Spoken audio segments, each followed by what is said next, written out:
into for advice. And he's also been a longtime advocate for educational freedom for all. Derrell, welcome.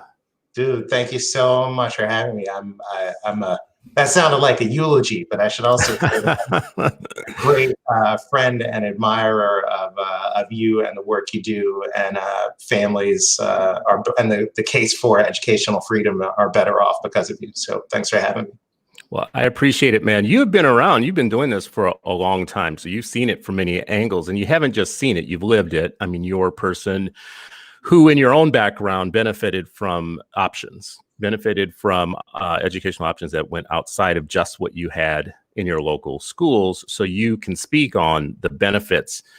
But instead of trying to convince people now in the first part of this about the benefits of school choice, which is really arguable for many people, let's just talk about the brass tacks of how money works to give educational opportunity to people. And it's an opportune time. Let's just set it up this way. It's an opportune time to talk about it because we have had 4 stimulus boondoggles, or I'm sorry for people listening who are appreciative of that money. We've had 4 large bailout type of stimulus acts that have passed. Legislation. So we've had the Paycheck Protection Program, the Coronavirus Aid, Relief, and Economic Security, Families First Coronavirus Act, Response Act, and then Coronavirus Preparedness and Response Supplemental Appropriations Act. I don't know who names these things, but now we are looking at more money, about actually, it adds up to about $202 billion that's being asked for by the Education Cartel, which is the school superintendents, the National School Boards Association, the National Education Association, and the American Federation of Teachers. They want an additional $202 billion to help local school districts weather the storm of budget cuts that possibly will be coming. But Derrell, who's left out of that money that they're asking for? This ton of money, who is left out of that? Yeah, I mean, like private schools are left out of it. And I just want to I want to pull a thread on the money thing, and then we talk about the other stuff a little bit more. So in 08, 09, everybody remembers the financial crisis that really wrecked a lot of wealth and a lot of state budgets. And the Obama administration passed, the American Recovery and Reinvestment Act, right, which people call the stimulus package, right, and in that it included the precursor to what people are talking about now. It was called state stabilization aid, and that was money for schools because state revenue sources have been hit really hard, and people are looking at incredible cuts. So here in New Jersey, where I worked for a long time, we got $1.1 billion in what was called state stabilization aid, right? And the other pot of money that goes along with this that people might remember was for the race to the top, which was about $4 billion. It was distributed all over the country. And that money, that state stabilization money, was for 2 years, and it was supposed to ensure basically that nobody got laid off.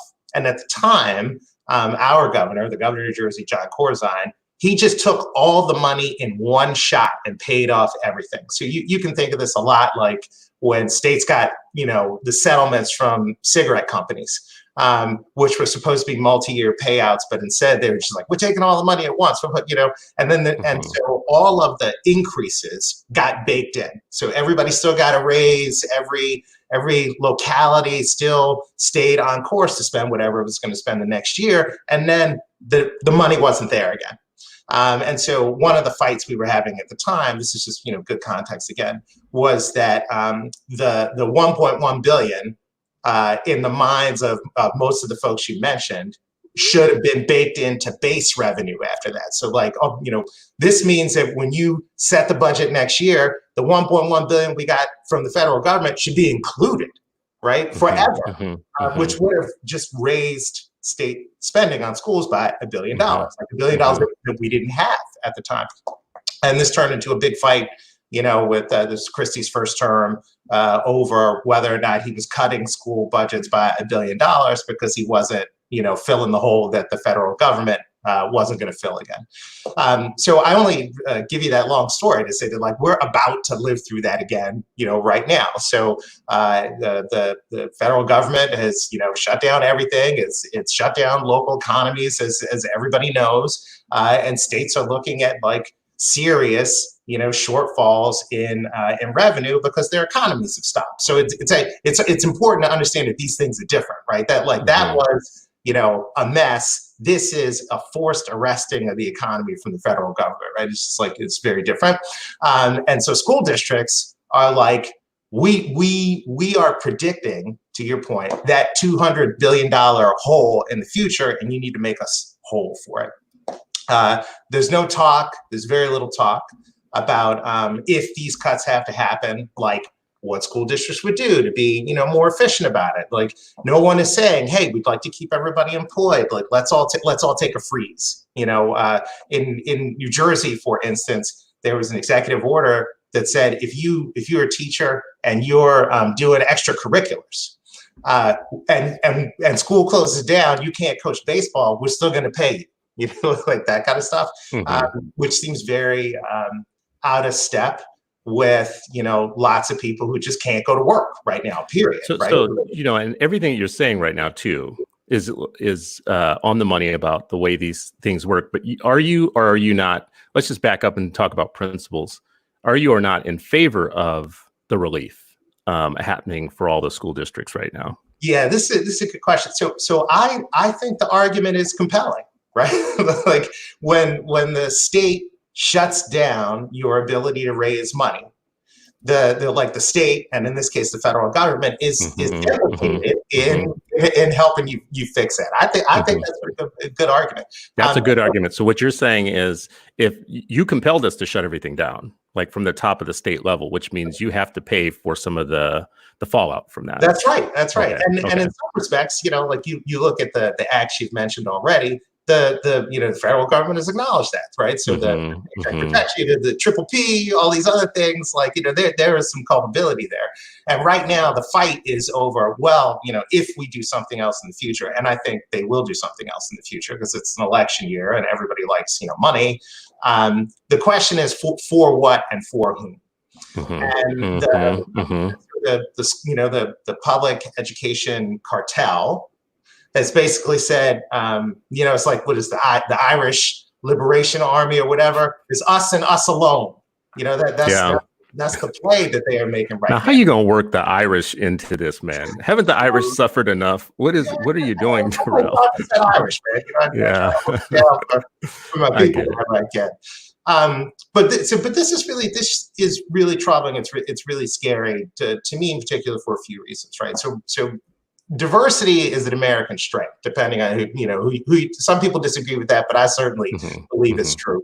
And that's been reflected in how we educate kids, and right now we have the most diverse education system that we've had, in sort of in our lifetimes, right? You can go to a charter school, you can go to a magnet school. Some states support private school, like, there are tax credits and all kinds of things. There are, you can do course choice, you can take IB, AP, and a whole bunch of other acronyms. You can enroll in Florida virtual school. You can do all of these things.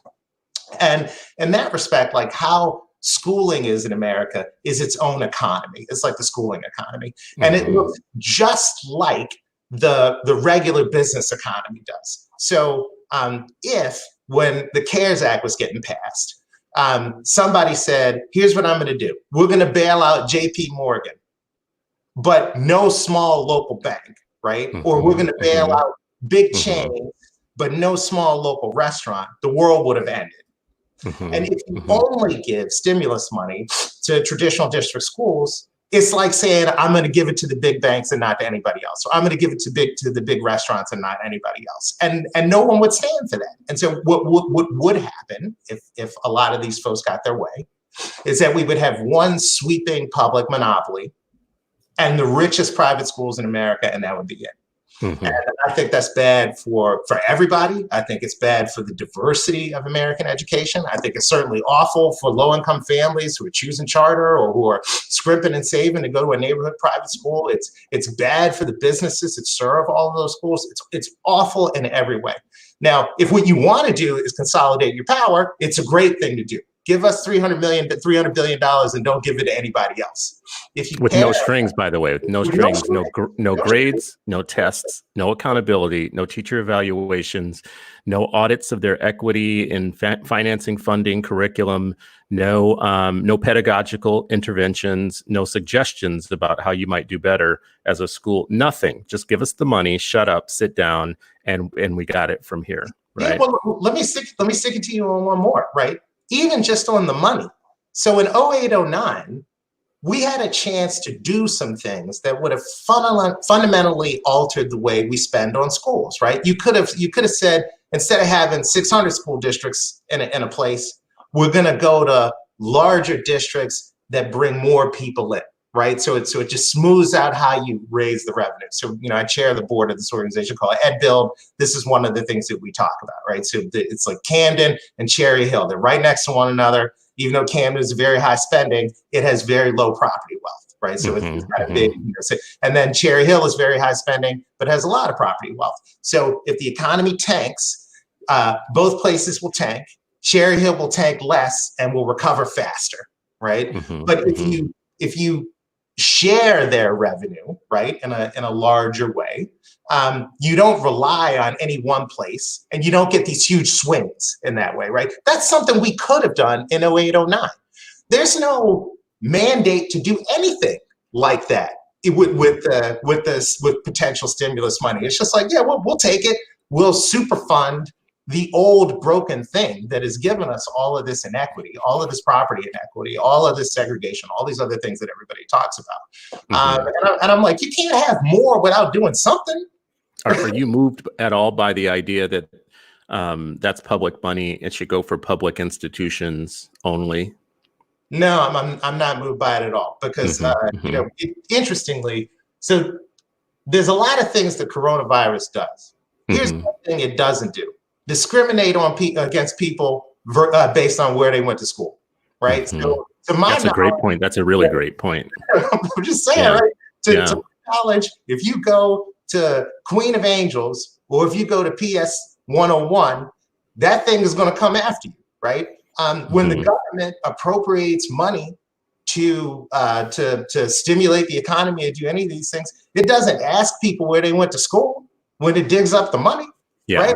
Everybody pays into it. So to me, like, in the same way that, at least, in my region of the country, we're all paying, like, in one way or another, the public health toll, right? We're paying a tax on public health to keep us all safe. How can you say, when you go to distribute the money, that some people deserve to be safe and other people don't? Right. And we see that in other places. That's probably why, Jackson Heights in Queens, right? It's a densely populated immigrant community, right? Lots of multi-generational families, whatever, right? Here's what it's not. It's not white and affluent. And it's one of the zip codes that was hardest hit by coronavirus in New York. You wouldn't be like, yeah, we got less money from those people in terms of taxation. We're going to spend less money on a hospital next to them. Would you?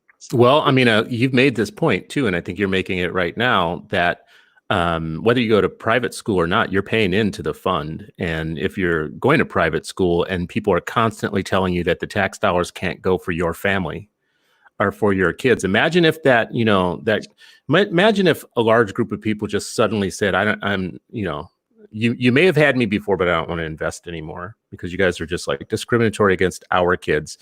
That wouldn't be good for public education either. But I think this has a lot to do with the lobby.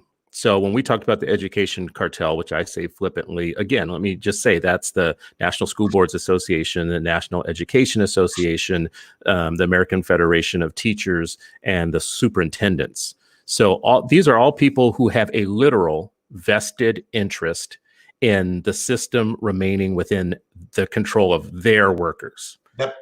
Not the interest of America being educated or children, every child in America being educated, but just the ones that are within the care of their members who pay dues, and everybody else can go to hell. I don't know how you feel about this. but I can guess, Strongly. But somebody has to be a leader for all Americans, right? So I don't want to elect anybody to anything who is going to treat me like a second-class citizen because I don't happen to have my children in the care of the education cartel every day. I still pay taxes. I still vote. I'm still an American. I'm still a citizen. I should, by the 14th Amendment, I should have every kind of right that everybody else has. But it's not easy to make that claim. For some reason, people who want to homeschool, private school, or whatnot are treated like a separate people, a different people. Why do you think it is that we don't have a lobby? Where's our lobby? Why don't you think we have one? Yeah, there's like three really good questions in there. I would expect nothing less from you. So one of them, I think, is just sort of like authoritarianism has different flavors and it presents itself in different ways. And so it can present itself as, a dictatorial sort of strongman approach to who gets to do what and only I can fix it, right? Or it can present itself as a rubric of social mores that confine and constrain activity, and anything outside of that rubric is unacceptable, and everything inside of it is. When you look at both of those things, they're proxies for like how the very, very, very, let's say, far right, which is to say, like off of the grid right, as Americans understand it, view on leadership, and the very, very, very far, left's view on leadership. And I think what's most implicated in this is the very far left's version of leadership on this, which is that very smart people will establish the rules in which we operate. And it is up to everybody to operate them. And those rules and their application are ensured by institutions that we trust. And public schools, as we sort of know them notionally, are an institution that we trust. Here's the trick, though. No one who has the ability to actually influence how that institution works has to go to it. And this is what I think always hides in plain sight. So just when you started talking about school choice at the very beginning, some people are always like in my mind, America is already a school choice system. We got school choice. There's 4 ways you get it.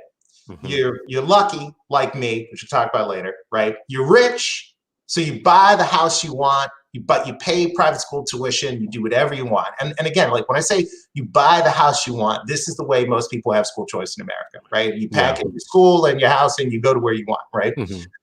You're connected. It's mortgage tuition, basically. That's right. Yeah. You're connected. You know the right person. You know somebody on the school board. They get you to hook up, right? Or you lie, which is how most of our people do it, right? That's the, I remember one of the earliest conversations I remember now. When you're a kid, you hear stuff all the time. When you're an adult, it makes sense. My grandmother and my mother sitting at the kitchen table in Southwest Baltimore, trying to figure out whose address we were going to use so I could go to the middle school I wasn't zoned for, right? So this is how most people who can't hit the other 3 practice school choice, right? So I just want to put that out there as the deeply inequitable system of school choice that we have already.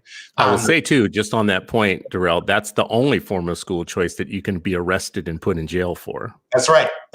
If we're being real, let's let everybody know the forms of choice that you get when you're a mortgage buyer is one kind of choice, and it's perfectly legal. You can do that. It's socially, weird if you are out there, and you get tax credits, and you get tax credit for it, right? But if you're one of those people who is desperate, you're redlined into an education desert, and you know it, you're not dumb, and you're looking for any angle to get out with, and someone gives you a ticket to get out, you'll take it.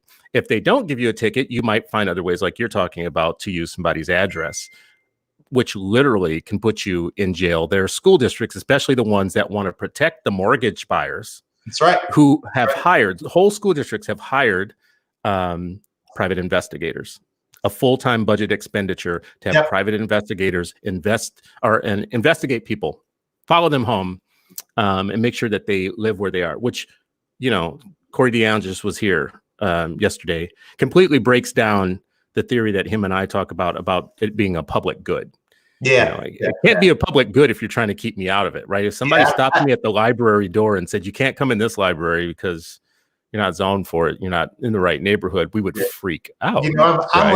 I'm a recovering New Yorker, as you may know. Now you're in Jersey. Yeah, I'm just like one train stop in, but no more. And this to me is like an argument about like Central Park and Gramercy Park, right? So like here we got two parks in Manhattan, Central Park, and Gramercy has a gate around it, right? You need a key to get into it. You can't say both of those parks are public just because they're outside, because they're not.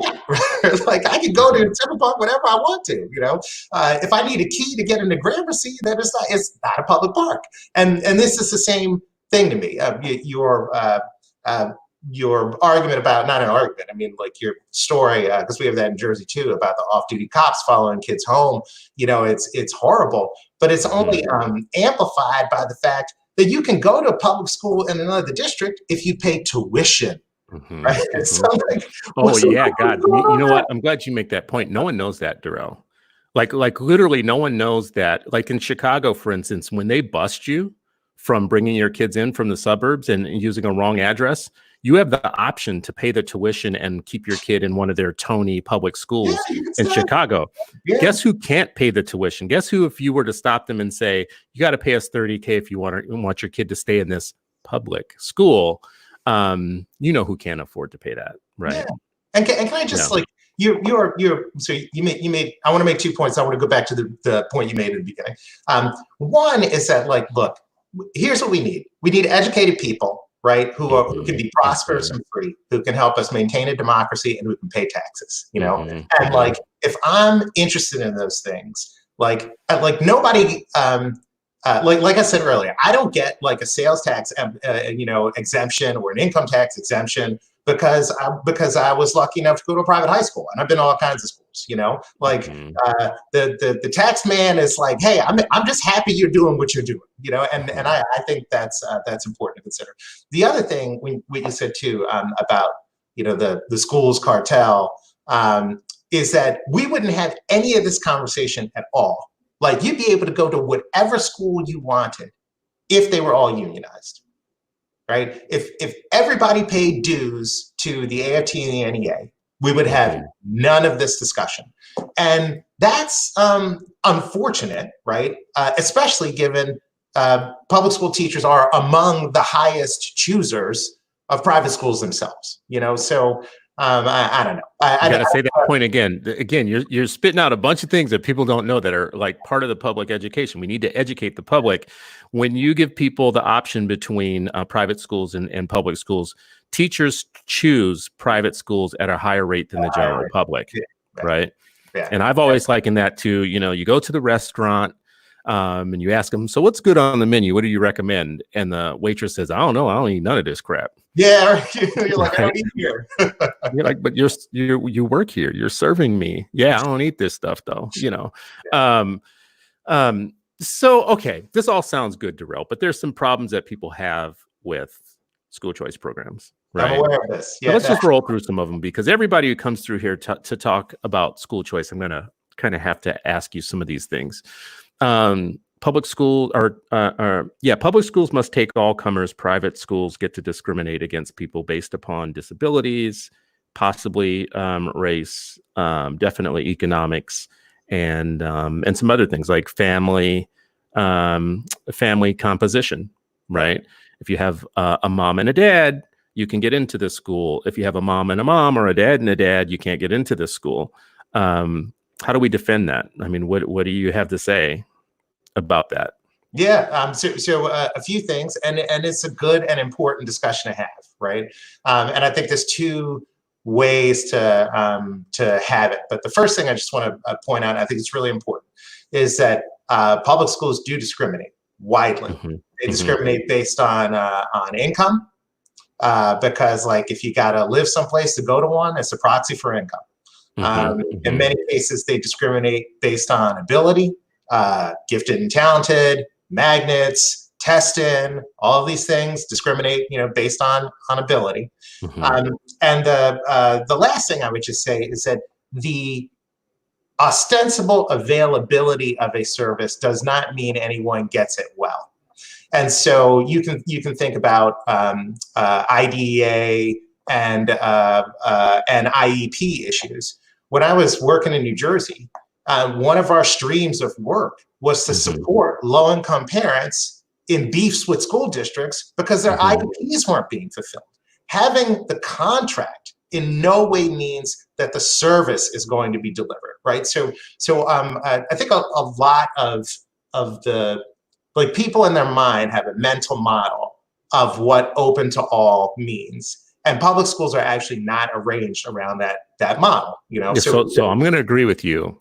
I don't think people who support public schools do enough thinking about the fact that you discriminate on the basis of address, first of all, which means by proxy, you're discriminating on the basis of race and economics. That's right. Yeah, that's right. And it's entire. This isn't a flaw in the system. It is the way that 90% of the system is constructed, right? Because public education is a political construction and an entity, and that entity has lines and boundaries that are drawn specifically to, by proxy, divide people by race, class, and whatever, and keep certain people in islands of privilege and keep other people in education deserts. Okay, so that's there. Still, we got this really painful fact we got to deal with. Do you, if I were to say to you, anything that comes from the public coffers has to be protected by the 14th Amendment, which means that that entity that is getting public funding cannot discriminate against you on protective class status that you might have for all other places, civil rights for everybody else. I mean, I think school choice people might fall on two different sides of this coin. Where do you fall on if you're getting public money, you can't discriminate? Yeah. So I think there's, so this was the other thing I wanted to say, and it's an extremely good question, and I've struggled with it some. Here's what I would say. We have, so private institutions, right? Private schools, whatever, right? Are intentional communities that are organized around sets of beliefs. And some sets of beliefs don't comport with all sets of beliefs, right? And I'm it just kind of is what it is, right?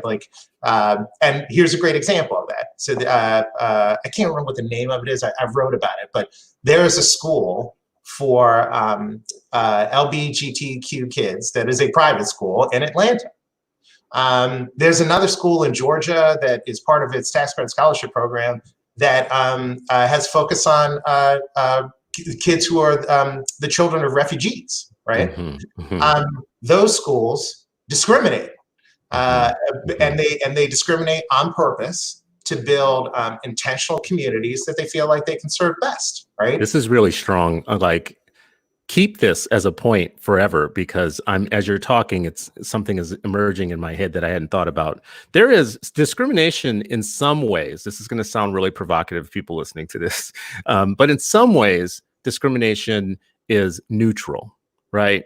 There's positive discrimination for positive purposes, and there's negative discrimination for negative purposes. Discrimination is what allows you to wear two socks every day that look exactly alike, right? If it weren't for discrimination, when you open that drawer, you might walk around looking like a damn fool all day with an orange sock and a blue sock, right? Good. Which, by the way, I would not put past you, Derrell. No, you would wear those different color socks, right? But anyways, I'm sorry. I didn't mean to interrupt you, but this point, I think, is one I'm going to keep, in that discrimination is not inherently the evil. And negative discrimination really is. Yeah, I mean, and look, I went to the last, so I was an enormously socially awkward kid. Some people would say that disposition has persisted. But when I was in high school, like at 7 to 12, I went to an independent K-12 boys day school. And you know what an all boys high school does? It discriminates against girls. We had a sister school on campus, the St. Paul School for Girls. Guess what that does? It discriminates against boys, right? So what's important there is the opt-in, right? Like that environment is best for me is a threshold issue. Now, some economists would argue that the way you deal with somebody who is discriminating in a way that is not openly favorable, right, or openly favored, right? Let's say that an all-boys school is something that lots of people like, right? Is that you open it up to the market. And so if your thing is like, I'm going to discriminate against, my school won't allow any redhead children of same-sex, parents to go here. Derrell, right? you keep doing it. You keep doing it, Derrell. You All keep right, doing it. I'm just saying, I mean, before you messed up, before you messed with Irish people, and now it's redhead people. Now we're an anti-ginger program. But look, if gingers are really popular, which they tend to be, right? I think gingers are beautiful people. So I'm just going to say that for the record. But go ahead, man. Keep your point going. So if gingers are largely popular, then the price for that discrimination is that people aren't going to choose your school. Right? Like Thomas Sowell argued this once back in the day in a Fireline episode about the NFL. And he was like, look, people will discriminate until the cost of discrimination is too much. So the Washington Redskins at one point were like, we're not going to have any black players. And then all the other teams got black players. And then the Washington Redskins started getting their butts kicked, right? And then guess what? They had some black players. So I don't use that analogy to be flip. I use it to say that at any given time, there will be kinds of discrimination in our society that basically help us build affirmative communities for people that want to be in them, that are values aligned, that help kids and everybody become the best version of themselves. And there will be people who use that for the wrong reasons. Just like, there are great public schools in America, and there are ones you wouldn't send anybody you love to. So let me ask you a question then. Do you think that libraries should be able to discriminate at the door? Is there a library that's discriminating? Well, I'm just asking, should there be an all-boys library? Because, boys tend to, when you put them in there's research around boys, when you put them in same-sex environments, that there are some educational benefits. So let's take everything to its absurd conclusion so that we can see what in it is actually valuable and not. But the absurd kind of length that you would take that logic is that libraries would start, because of educational benefit, having single-sex libraries, or having straight libraries and LGBTQ libraries. That's an absurd example, but I'm trying to walk you there just to see how much of the principle holds up when you get there. Free market would say yes, because listen, if there were an all boys library and you didn't like it, and it was in your community, you wouldn't go, and at some point it wouldn't exist.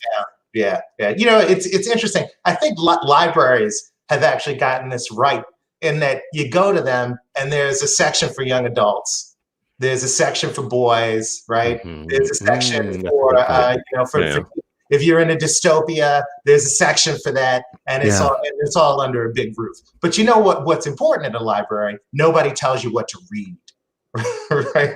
So it's like it's the best of, I think, both of the things that we've been talking about, right? Like if a library is a proxy for how we feel about educating all of America's children, some things are going to be better for other kids and others, right? The library isn't a place. The library is a mechanism to link you up with the thing that helps you become the best version of yourself, right? Or the thing that helps you find the thing you're most interested in, your passion, your talent, or whatever, right? And if we were doing that, I think, like everybody comes on board with that. But if you want to do that, you got to do two things. You got to decide that you're going to give people, money or access to go, exercise their own choices. And you got to be okay with what they choose, which is maybe the higher barrier. So here's one way. So I generally usually say in speeches and talks that I give oftentimes, because I learned so much in libraries, that I feel like libraries are the one thing that my government has gotten right. Free and open information to all, where you can be an autodidact and self-guided about what you learn and how you learn, I think is just getting it absolutely right. There's implications for schools in that. If schools were no boundaries, no lines, no enrollment, first come who's, like get rid of all the lines and all the boundaries. There's no enrollment. There's none of that stuff. And there's a section for everybody, like you just said, which I think is an amazing point. Then you might have less kind of the education wars. But I want to keep pushing on something in school choice, in this around school choice. You and I might not be the exact ones to have the conversation, but maybe we are. When it comes to minority theory, the theory of action for minorities to make sure that they exert themselves and get all of their rights in a society, that's a science. Minorities have to think about what's our theory of change, what's our strategy, how are we going to win in this situation. And I think we can have an argument if we separated ourselves and said, listen, we're going to fight separately around this thing. We can have an argument about this discrimination thing, right? Here would be my part of the argument. I was asked in a court case recently, I was testifying in, if I thought it would be okay if white supremacists started, schools, like charter schools or whatever. And it was supposed to be a gotcha question. It was supposed to be like, oh, you just think anybody should open schools and we shouldn't worry about segregation and whatnot. So would you be okay if white supremacists started a school? And I was like, well, you're not going to like my answer, but can you see the amazing benefit to all of them crowding together and me knowing exactly where they are and me keeping my kids away from them? Like, I don't think we're all meant to go to school together, right? So I would love for them to have a place to be, right? Now, why would I fight to put my kids into their company, right? I need them to walk around with big ass t-shirts, right?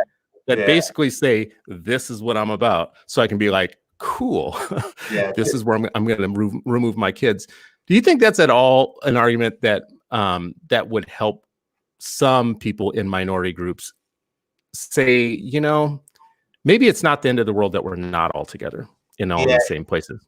So my views on this have evolved, and by that I don't mean on schools full of white supremacists. So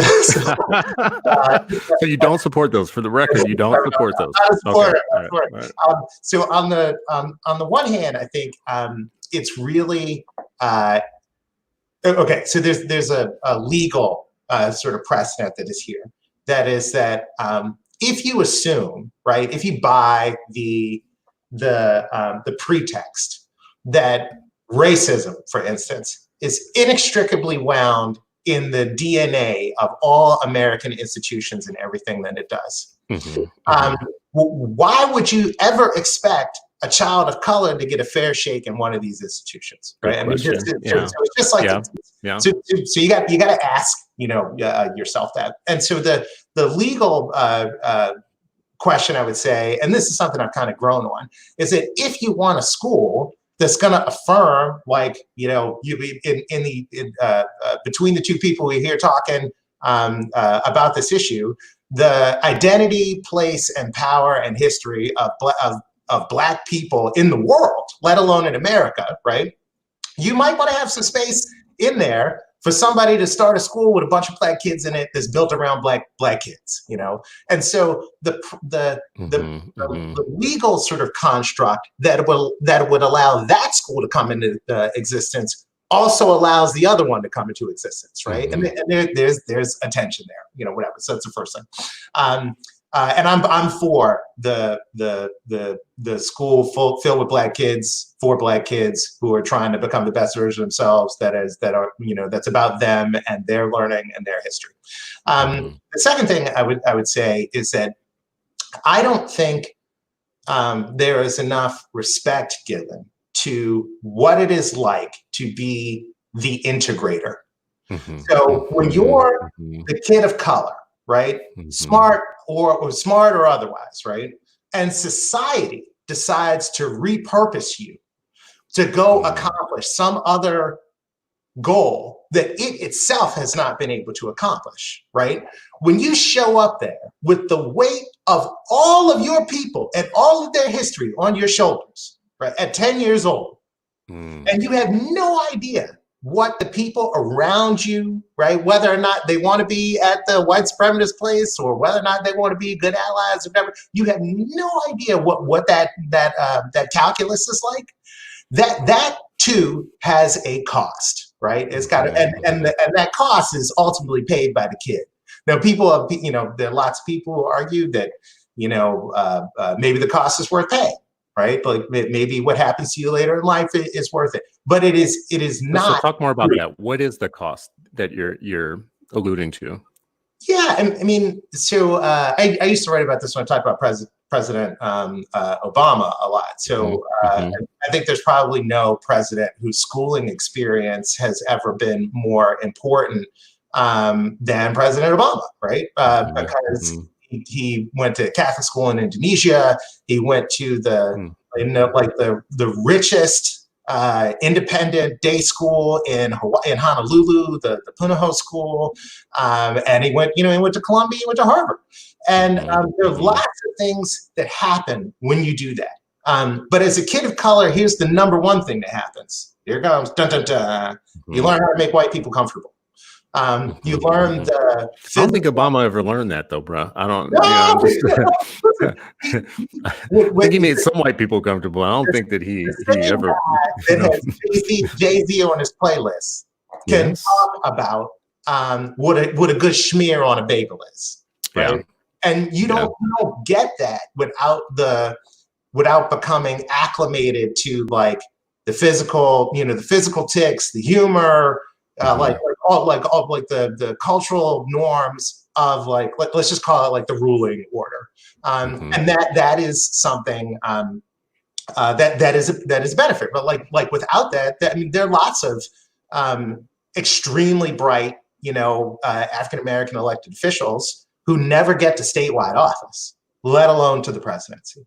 There's an argument to be made that this is the downside of gerrymandering, which is like, you're in a district, it's all black folks. So, and it's all local. So like you represent Newark, basically. So do you ever run in Montclair, right? Like, are you ever responsive to like a rim working class town? If it doesn't, deliver the same political impact as a district that's actually been built to ensure, minority representation, right? So, so like I know this is sort of like a very roundabout answer, but for me, like knowing who I am, knowing where I came up, like the meetings I'm in, the people I talk to, whatever, like I never I would not have the nuance, if you want to call it that, or maybe the confidence is the way to do it, to talk to white people in authority or anybody in authority the way that I do if I hadn't been the poor kid at the rich white school, if I hadn't gone to the colleges I've gone to, if I hadn't built the friends and networks I had, and if I hadn't had all that exposure. And that might be worth the cost, right? It might be worth the sort of perpetual insecurity that comes along with it. But I just think that should be up to kids and families to decide. Yeah, we often try and solve society's problems with children, and if you even look at the Little Rock Nine, and you talk about, and they're considered to be like a success story, or at least a success milestone within integration history. But if you listen to what they say, that they were absolutely tortured in those schools. So we broke you down, we busted the door open, we push you in there, and kids put tacks on your seats and they spit on you and they called you all kinds of names all day long, and you were made to eat lunch alone, and the teachers treated you completely separate and different. But great, wow, what a success, right? And it sounds like what I am hearing you say is the upside, the benefits are when you integrate a school like that, you get longer term connections that help you in life, and you get to learn secret handshakes. And at the same time, there's a lot of equity stripping, or there's a lot of like ethnicity stripping, and there's a lot of assimilation demands upon you that you take on, but it pays off. Yeah. Right? Like at some point in life, it pays off to do it. Yeah. And people joke about code switching. And being able to do that is like, that's it's a gift. Yeah. yeah, it's a gift. It's a Yeah. skill, and you don't get it if you aren't around the people that you need to switch around, and I'm not, this is, look, I remember the first time somebody called me the N-word. I didn't know what it was, right? Because I know this is a family show, I remember the first time somebody said it around me and kind of knew I was there, but it didn't stop them from saying it. And it hurt me forever, right? I can nail those things down, and I'm not sure people appreciate the power of all of that. At the same time, I wake up every day right now, and I'm blessed. I'm lucky, I'm working. I get to talk to amazing people about important issues that help our kids become who they want to be, and Black kids become who they want to be in particular. And maybe that was worth it, but I just think people got to look at it and know that there are two sides of the ledger in that one. I still feel like we don't have a sufficient and adequate response to people who are against school choice when it comes to discrimination. Yeah. I think we've talked a lot about the way that I see it and you see it. I agree with everything that you've said about it. However, if there really was a school that was getting public funding that did not allow Black kids in, for instance, that would be a problem. That would be a big problem for me. So then why is it not a problem if you're gay? Yeah. So, the interesting thing, so this is an interesting question. So right now, most schools, I'm pretty sure all schools in America, actually, if especially if you're receiving public money, you gotta, you're bound by sort of federal civil rights guidance, right? And the challenge is that guidance has not been updated. And so at the start of this administration, what the fight that we were having, or that people were having, was that, well, these are the things that we think need to be protected.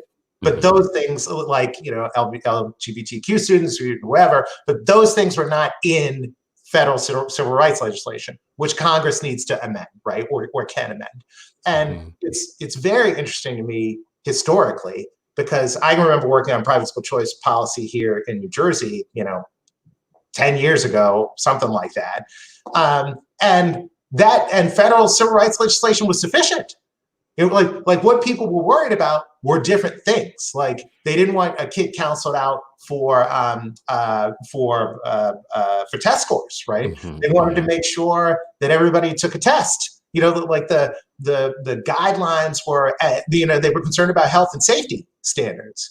And so I think for lots of good reasons, societally, lots of reasons more, acutely politically, these gaps in federal civil rights guidance or legislation became A1 hot button in 2017. And Congress, for myriad reasons, has not addressed those. And that's where that needs to happen. I'm not going to defend. I'm obviously not going to defend the thought experiment we're having, right? Nobody should be discriminating. I do think, full circle, that building a community, that requires the buy-in of both a specific community and a specific group of educators, necessarily leave some people out, and specifically in the instance of this, this one school for LGBTQ kids in Georgia. And I think that's a good conversation to have. We should have that conversation, right? I think people are having it. I think the problem with public debates and public conversations is they don't lend themselves to subjects that have no easy answer. Yeah. Right. Where there are conundrums. It's always nice to have a white hat and a black hat. But when you get into discussions that require you to think really broad-mindedly, public debate is not a great place for that. My thing with this discrimination question is, one, I think it's the debate we have to keep having. I think it's an important conversation. Two, I think that that if you want to accept the benefits of discrimination, you have to also accept some of the downside of discrimination. Basically meaning, if I want a school that's Afrocentric, I have to be okay with people having a school that's Eurocentric, Right. right? That's If right.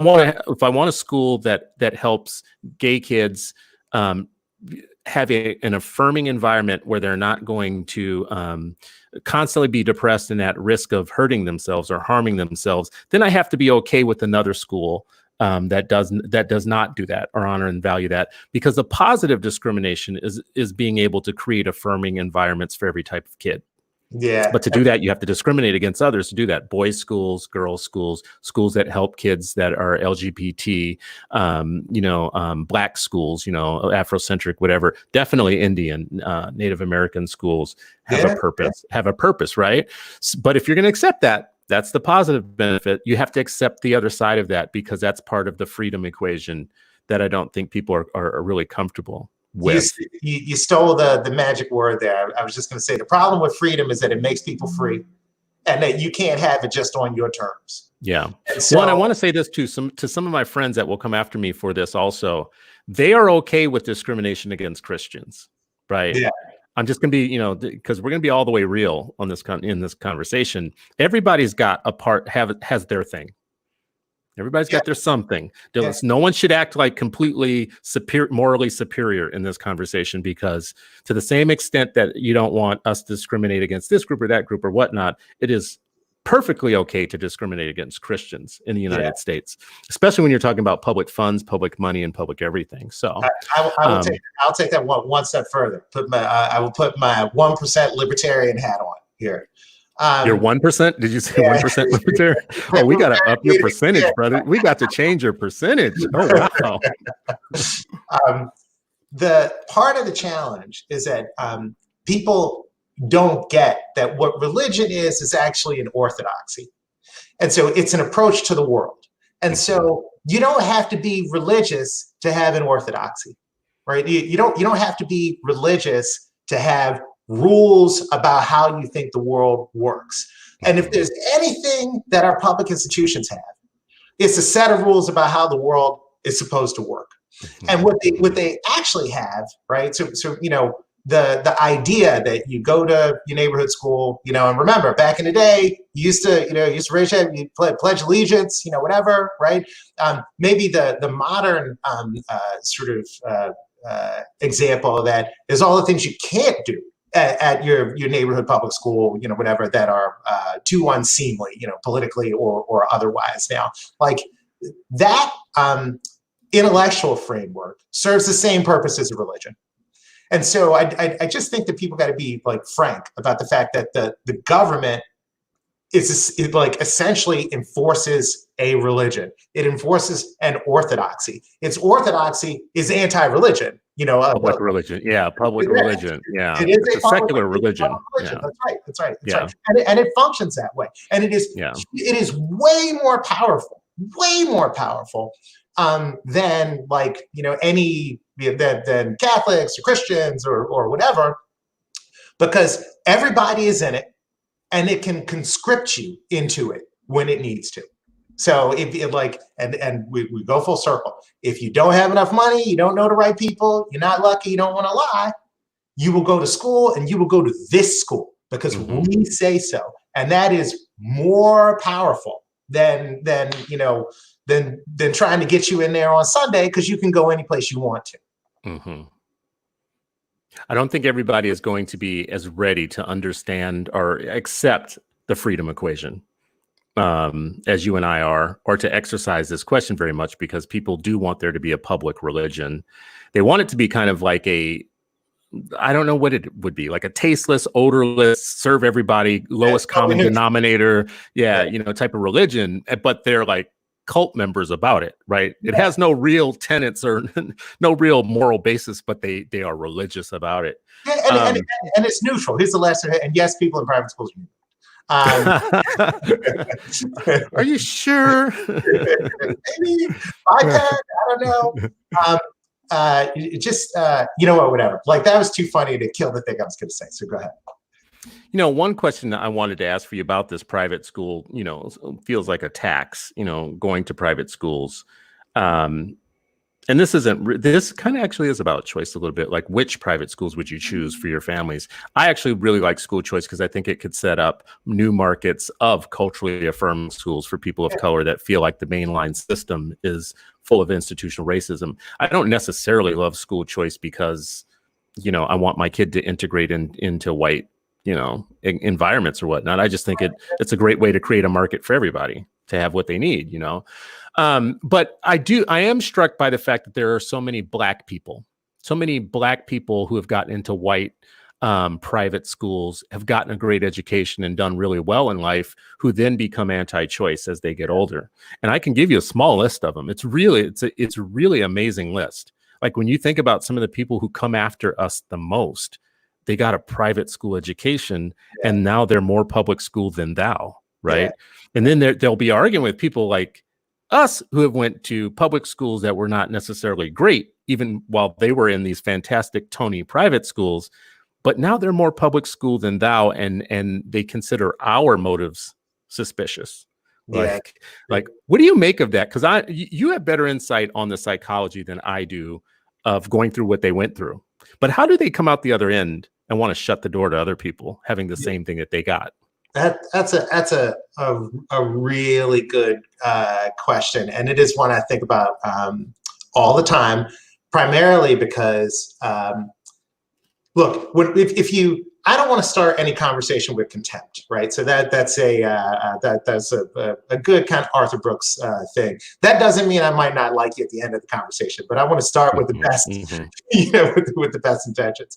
And for me, like, what motivates me is I want every kid to have the same chance I had. I'm deeply humbled. I feel so lucky and blessed to have had the schooling that I had, and I know that I had to break like every rule, written or unwritten, said or unspoken, to go to the schools that I went to, right? And so I'm enormously grateful for that. And for me, I just can't understand how anyone doesn't want somebody to have the opportunity to have the thing that they had if they think it was a great thing. But and that's like a question. Like I don't. If you had a bad experience, fine. Like great.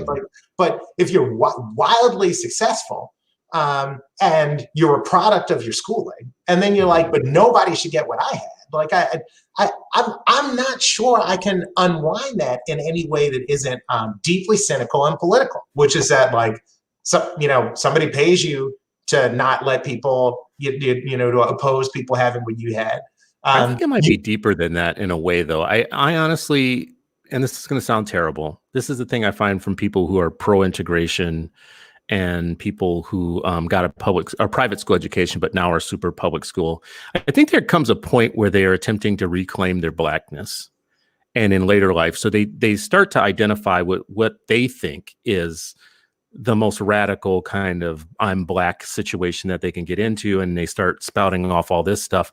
And then when you corner them on their private school experience, they get real dodgy about it. It's almost like they're, what's that? Yeah, my parents made me do it. Like Julian Helig Vasquez, that has been his response to me about it is, listen, my parents wanted me to have a Christ-bound education, and I got one. I don't think I should have gotten one on the public dime. And I'm like, okay, well, great. That school looks awesome. I looked up the LinkedIn, and everybody who came out of the school is doing really well in life.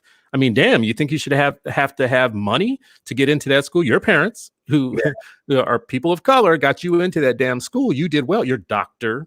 Helig Vasquez now, right? You run a college of education. You run a college of education, and you'll never stop telling us about all your peer-reviewed articles and your standing. You even have a damn commercial for yourself on your Twitter feed. So it worked out okay. Like school choice actually kind of worked out okay for you. And it feels a little suspicious that it worked out for you so well, but you don't want it for other people. And I could keep naming other people. Jose Vilson in New York, where you are, same thing. Private school education now is more public school. Oh yeah, yeah. Oh, Vilson went to private school. Yeah, Vilson went to Catholic school, as a matter of fact, okay. and so did Yahuwah Williams, who writes an alternate and is in league with these guys. They have a it's almost like a syndicate of them. Keith Benson, Keith Benson, right? Yeah, Who comes at us all the time, writes long papers about how we're all part of some black plot to kill public education. Went to the Friends School, right? Went to a private school. yeah, I saw pictures. There's a picture of him, one black guy and all white people in this picture. I And almost now, taught at that school. That was like one of my first job interviews. I almost taught. but now he's blacker than thou now, right? He's got his hat, turned the right way. He's got the emblems on. He's got all kinds of stuff happening. But you look at his school pictures, and he's like the dude from 8 Mile who gets beat up at the end by Eminem, right? His name is Clarence, right? We got pictures of you, homie. But I won't understand it. You're one of the few people I know that has gotten that leg up in life, who now feels like it's important to tell you and Walter Blanks, who I should have on this show. Oh yeah, that's your boy. He gave you a shout out yesterday. Yeah, Walter Blanks and you are two of the people. I can't really think of anybody else that actually are as vocal as you guys are about getting other people the same education you got. Anyways, I don't know that I have an answer for their psychology, but maybe you should write an article about this. Just one quick thing on this. Well, two quick things. One is that I'm happy for all of those guys that they went to school where they went to school, right? Mm-hmm. Like, and I'm and whatever. Like, I know Keith's dad in particular. He's a great guy, and and he did what was best for his kid. And I'm happy that Keith is out in the world and a smart guy trying to make the world, whatever, right? And same with all of them. Here's the rub, and I think you've talked about this like 4 or 5 times. The best way to make sure that those guys, or even me or you, don't have a say over it is to make sure people get to have their own say over it. Mm-hmm. And that's the threshold thing, right? Mm-hmm. The way, like, though it may be productive for us to argue about it, what I'd really rather do is ask a parent in Camden or in Kentucky or in Cali where they want to send their kid to school and help them do it. And, they're going to decide what they want to decide. And I think that's the best way to answer. Well, and you and I both know that when you open a choice program, it fills up. When you open a good charter school, it gets a waiting list. Yeah. When you offer vouchers to the public, people take them. So we know what families want, because there's a big difference between stuff people say and stuff people do. Yeah. What people do, especially people of color, what they do is when you open up a choice program, they flood it, right? Yeah. So we know what the people want, but these gatekeepers who are hired by the unions and Diane Ravitch and everybody else to be the gatekeepers of our community, they don't want those people to have the right to say. They don't want them. They want to cut off the choice early. So in that way, that's me. And as we wrap, to say, I appreciate the work that you do, because you're one of the few people that I can really point to that is keeping it real about, listen, this was a good for me, and I believe it would be good for anybody else.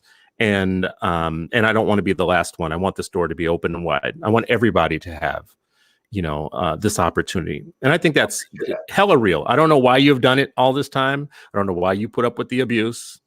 I'm a one-trick pony. It's just my story. I'm sticking to it. I definitely think it's better that somebody gets to decide for themselves than that somebody else decides for them. So but yeah, that you have dedicated so much of your life and time and energy and mental energy around this issue.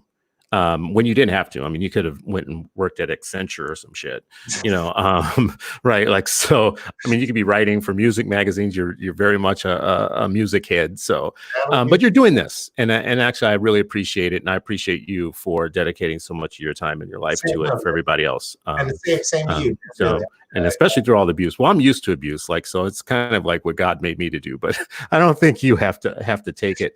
Any last words that you want to point people to? Anything you think people should read? Anything you think people should be paying attention to?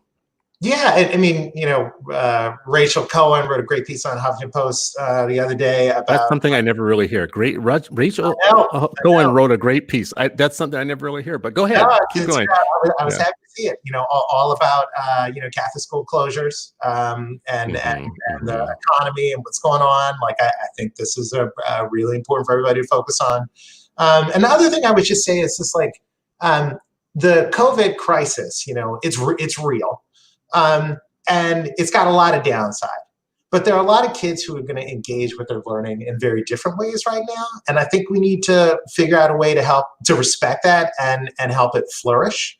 Some kids haven't done well with distance. Some kids probably really have, right? Like, what are we going to do for them? If, is it back to normal? Like, those kinds of things. I think we need to respect this, new, different relationship with learning that a lot of people are cultivating. And that could be, the upside of what has been a very difficult time in America. I'd agree.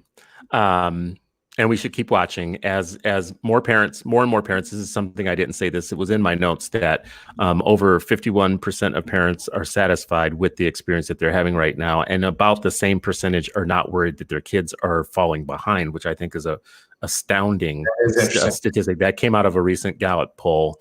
If anybody wants to contact Derrell, his Twitter handle is going across the bottom. You can see it right now. You can find him on Twitter, Derrell Bradford. He's also the executive vice president at 50CAN. So if you just Google 50CAN, you'll find him that way. Also, if anybody has any questions, thoughts, or ideas about this particular show, or have show ideas for us as we move on, email me at Christopher@activist.com. Christopher@activist.com.